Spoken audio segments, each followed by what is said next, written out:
short video today about putting pressed fit pistons and pins onto a stock rod. I just did a set of 351 Cleveland, stock rods with a stock type piston.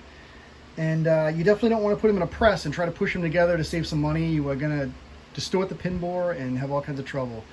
This is what I use. I've got the Sunnin, but I just like this one better for some reason. This is a K-line rod heater. It's just a little furnace with induction coils in it. Ow.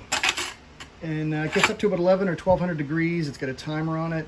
This is a little Goodson fixture where I can locate the pin, and it's pretty accurate. I'm not guessing at anything.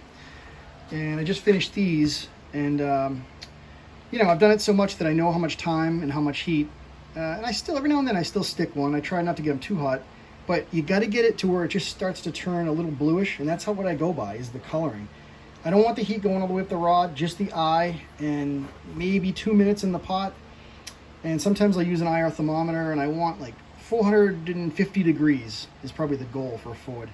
I know some guys will go 500, 550, whatever, but it's a very controlled heat, and I can get that pin exactly where I want it. I can fine tune it. It's, even though I've done it a million times, you still have, sometimes you got to bump them and move them, and it's not always perfect on the first time, but once you get that pin centered, it goes pretty quick. There's no damage, and it's perfectly loose. If you try to press these together, I don't care what kind of lube you use, you push on the piston, you're going to distort that piston, and then they're going to be stiff, and you're going to have problems.